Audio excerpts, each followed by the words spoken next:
Welcome to grace kitchen. ಇವತ್ತು ನಾನು ಹುಣಸೆಕಾಯಿ ಮತ್ತು ಟೊಮೊಟೊಕಾಯಿ ಗೊಜ್ಜು ಮಾಡ್ತಾ ಇದ್ದೀನಿ. ಇದು ಬಾಯಲ್ಲಿ ನೀರು ಬರಿಸುತ್ತೆ ಅಂಥ ಟೇಸ್ಟುಳ್ಳ ಈ ಗೊಜ್ಜನ್ನು ಹೇಗೆ ಮಾಡೋದು ನೋಡೋಣ. ಈಗ ಜೀರಿಗೆ ಹಾಕ್ಕೊಂಡು ಫಸ್ಟು ಕುಟ್ಕೊತಾ ಇದ್ದೀನಿ. ಇದು ಬಾಯಲ್ಲಿ ನೀರು ಊರಿಸುವಂಥ ಹುಣಸೆಕಾಯಿ ಮತ್ತು ಟೊಮೊಟೊಕಾಯಿ ಗೊಜ್ಜು. ಇಷ್ಟು ನಯಸ್ಸು ಮಾಡ್ಕೋಬೇಕು ಜೀರಿಗೆನ. ಇವಾಗ ಇದಕ್ಕೆ ಬೆಳ್ಳುಳ್ಳಿನ ಸೇರಿಸ್ಕೊಂಡು ಕುಟ್ತಾ ಇದ್ದೀನಿ.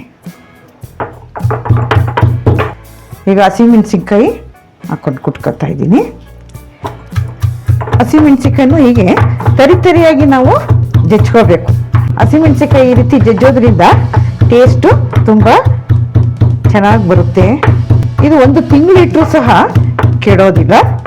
ನಮ್ಗೆ ಯಾವಾಗ ಬೇಕೋ ಆವಾಗ ನಾವು ಇದನ್ನು ಯೂಸ್ ಮಾಡ್ಬೋದು.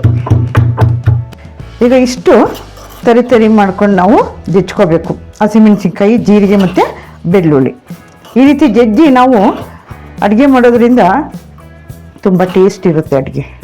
ಇದು ಫ್ರೆಶ್ ಹುಣಸೆಕಾಯಿ. ಇದನ್ನು ಈ ತೊಟ್ಟನ್ನು ನಾವು ಮತ್ತು ಈ ನಾರನ್ನ ತೆಗಿಬೇಕು.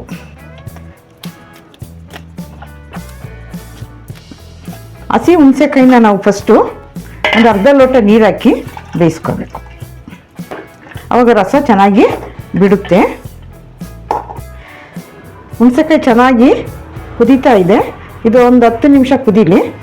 ಸ್ಟವ್ ಮೇಲೆ ಒಂದು ಪ್ಯಾನ್ ಇಟ್ಕೊಂಡಿದ್ದೀನಿ. ಇದಕ್ಕೆ 4 ಸ್ಪೂನ್ ಎಣ್ಣೆ ಹಾಕ್ಕೊತಾ ಇದ್ದೀನಿ. ಎಣ್ಣೆ ಕಾದಿದೆ. ಇದಕ್ಕೆ ಸಾಸಿವೆನ ಹಾಕ್ಕೊತಾ ಇದ್ದೀನಿ. ಸಾಸಿವೆ ಎಲ್ಲ ಸಿಡಿದ ಮೇಲೆ ಈರುಳ್ಳಿನ ಸೇರಿಸ್ಕೊತಾ ಇದ್ದೀನಿ. ಈರುಳ್ಳಿ ಚೆನ್ನಾಗಿ ಫ್ರೈ ಆಗ್ತಾ ಇದೆ. ಈ ಹುಣಸೆಕಾಯಿ ಮತ್ತು ಟೊಮೊಟೊಕಾಯಿ ಗೊಜ್ಜು ತುಂಬ ಟೇಸ್ಟಾಗಿರುತ್ತೆ, ಆರೋಗ್ಯಕ್ಕೆ ಒಳ್ಳೆಯದು.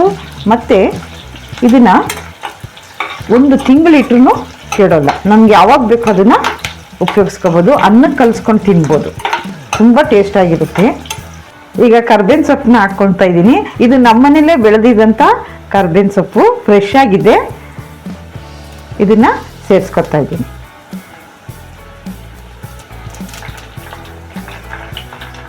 ಕರ್ಬೇವಿನ ಸೊಪ್ಪು ಹಾಕಿದಾಗ ಸ್ವಲ್ಪ ದೂರ ಇರಬೇಕು, ಯಾಕೆಂದರೆ ಅದು ಹಸಿ ಇರುತ್ತಲ್ಲ, ಅದಕ್ಕೆ ಸಿಡಿಯುತ್ತೆ ಅದು. ಈಗ ಜಜ್ಜಿ ಇಟ್ಕೊಂಡಂಥ ಹಸಿಮೆಣಸಿನ್ಕಾಯಿ, ಬೆಳ್ಳುಳ್ಳಿ ಮತ್ತು ಜೀರಿಗೆ ಇದನ್ನು ಇದಕ್ಕೆ ಸೇರಿಸ್ತಾ ಇದ್ದೀನಿ. ಜಜ್ಜೋದ್ರಿಂದ ಹಸಿಮೆಣಸಿನ್ಕಾಯಿ ಟೇಸ್ಟ್ ಚೆನ್ನಾಗಿ ಬರುತ್ತೆ. ಈ ಗೊಜ್ಜಿಗೆ ಈ ರೀತಿಯೇ ಮಾಡಬೇಕು. ಇದು ವಿಲೇಜ್ ಕಡೆ ಹೀಗೆ ಮಾಡೋದು.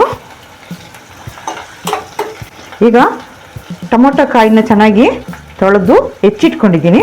ಇದನ್ನು ಸೇರಿಸ್ಕೊತಾ ಇದ್ದೀನಿ. ಟೊಮೊಟೊ ಕಾಯಿನೂ ಚೆನ್ನಾಗಿ ಫ್ರೈ ಆಗಬೇಕು. ನೋಡಿ ಇವಾಗ ಎಷ್ಟು ಕಲರ್ಫುಲ್ಲಾಗಿದೆ ಮತ್ತು ಗಮ್ ಅಂತ ಇದೆ. ಈಗ 1 ಸ್ಪೂನು ಉಪ್ಪು ಹಾಕ್ಕೊತಾ ಇದ್ದೀನಿ. ಈಗ 1/4 ಸ್ಪೂನು ಅರಿಶಿನ ಪುಡಿ ಸೇರಿಸ್ಕೊತಾ ಇದ್ದೀನಿ. ಹುಣಸೆಕಾಯಿ ಬೆಂದು ಚೆನ್ನಾಗಿ ಆರಿದೆ. ಇದನ್ನು ಕಿವುಚ್ಕೋಬೇಕು ಚೆನ್ನಾಗಿ. ನೋಡಿ ಎಷ್ಟು ಚೆನ್ನಾಗಿ ಅದರದ್ದು ಸಿಪ್ಪೆ ಎಲ್ಲ ಬಿಡ್ತಾ ಇದೆ. ಇದಕ್ಕೆ ಸ್ವಲ್ಪ ನೀರನ್ನು ಸೇರಿಸ್ಕೋಬೇಕು. ಸ್ವಲ್ಪ, ಜಾಸ್ತಿ ಸೇರಿಸ್ಬಾರ್ದು. ಈ ರಸನ ನಾವು ಹಿಂಡಿ ಇಟ್ಕೋಬೇಕು. ಹುಣಸೆಕಾಯಿ ಚೆನ್ನಾಗಿ ಸೋಸ್ಕೊಂಡು ಇಟ್ಕೊಂಡಿದ್ದೀನಿ. ಇದನ್ನು ಇದಕ್ಕೆ ಸೇರಿಸ್ತಾ ಇದ್ದೀನಿ.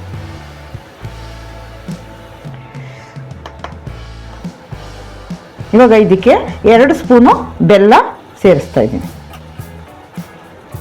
ಬೆಲ್ಲ ಹಾಕೋದ್ರಿಂದ ಈ ಗೊಜ್ಜಿಗೆ ಇನ್ನೂ ಹೆಚ್ಚು ರುಚಿ ಹೆಚ್ಚಾಗುತ್ತೆ. ಯಾಕೆಂದರೆ ಇದು ಹುಳಿ ಇರುತ್ತಲ್ವ, ಅದಕ್ಕೆ ಬೆಲ್ಲ ಸ್ವಲ್ಪ ಆ್ಯಡ್ ಮಾಡಿದರೆ ಹೆಚ್ಚು ರುಚಿಯಾಗಿರುತ್ತೆ. ಈಗ ಚೆನ್ನಾಗಿ ಗೊಜ್ಜು ರೆಡಿಯಾಗಿದೆ. ಎಲ್ಲ ನೀರಂಶನೂ ಚೆನ್ನಾಗಿ ಡ್ರೈ ಆಗಿದೆ. ನೀರಂಶ ಇದರಲ್ಲಿ ಇರಬಾರ್ದು. ನೀರು ಅಂಶ ಇಲ್ಲದೆ ನಾವು ಚೆನ್ನಾಗಿ ಫ್ರೈ ಮಾಡಿಕೊಂಡ್ರೆ ಇದು 1 ತಿಂಗಳ ತನಕ ಕೆಡಲ್ಲ. ಇದು ಜ್ವರ ಬಂದವರಿಗೆ, ಬಾಯಿ ಸಪ್ಪೆ ಅನ್ನಿಸ್ದಾಗ ಈ ರೀತಿ ಗೊಜ್ಜು ಅನ್ನದ ಜೊತೆ ಕಲಿಸ್ಕೊಂಡು ತಿಂದರೆ ಅವರಿಗೆ ಬಾಯಿ ರುಚಿ ಹೆಚ್ಚಾಗುತ್ತೆ. ಈಗ ಹುಣಸೆಕಾಯಿ ಮತ್ತು ಟೊಮೊಟೊಕಾಯಿ ಗೊಜ್ಜು ರೆಡಿ ಆಯಿತು. ಇದನ್ನು ಸ್ಟವ್ ಆಫ್ ಮಾಡ್ತೀನಿ. ಸರ್ವಿಂಗ್ ಬೌಲಿಗೆ ಇದನ್ನು ಹಾಕ್ಕೊಳ್ತಾ ಇದ್ದೀನಿ.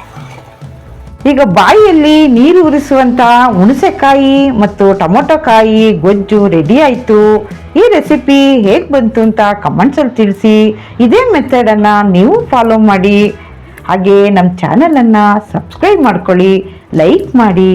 Health is wealth.